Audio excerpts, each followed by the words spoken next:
ব্যাঘ্রশুমারিতে মিলেছিল স্বস্তি। 2024 সালের জুলাইতে বাঘের সংখ্যা ছুঁয়েছিল 101। সে আনন্দ বেড়ে হলো দ্বিগুণ। শীতের হালকা আমেজে বাঘের দর্শন মিলল সুন্দরবনের বনি ক্যাম্পে প্রায়শই দেখা মিলছে মা বাঘিনীর সঙ্গে কখনো 2 খান বা কখনো 3 খান শাবক, যাদেরকে বেজায় খুশি বনকর্মীরা। সোমবার সকালেও বনি ক্যাম্পে ঢোকার মুখে জেটি ঘাটের পাশে নদীর চরে মিলেছে মা বাঘিনী ও ব্যাঘ্র শাবকদের পায়ের ছাপ।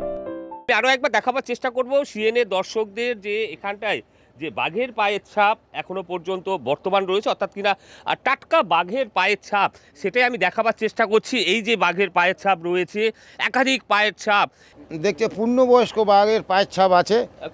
এইটা যেমন পূর্ণবয়স্ক বাঘের পায়ের ছাপ আছে, এই যে পূর্ণবয়স্ক বাঘের ছাপ আছে, এই যে পূর্ণবয়স্ক ছাপ আছে, এইটাই কিন্তু বাচ্চা বাঘ।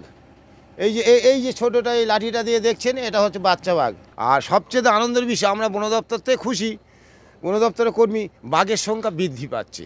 কারণ আমরা যখন বাচ্চা বাঘটা দেখি তখন আমাদের আনন্দে বুকটা ভরে যায় যে বাঘ বাড়ছে।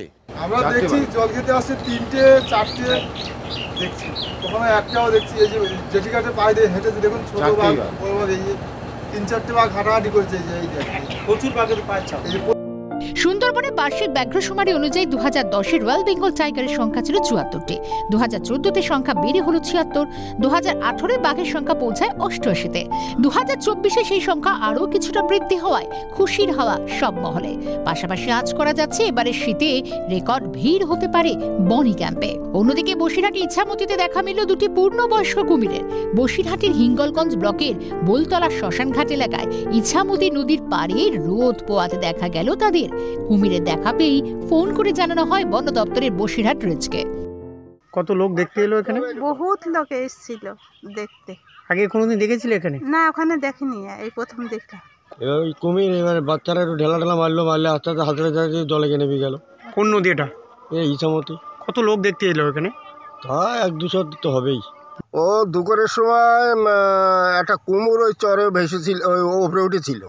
একটা গরু ছিল, সেই গরুটা খাচ্ছিল। এমন সময় আমাদের এখানকার লোকজন দেখতে পেয়ে খবর দিলে আমরা সব আসি।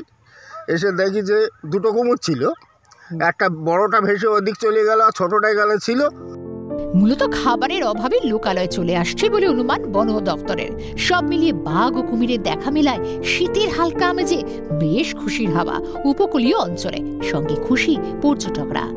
শামীম মোল্লা, পঙ্কজ বিশ্বাস ও তমাল সরকারের রিপোর্ট, ক্যালকাটা নিউজ।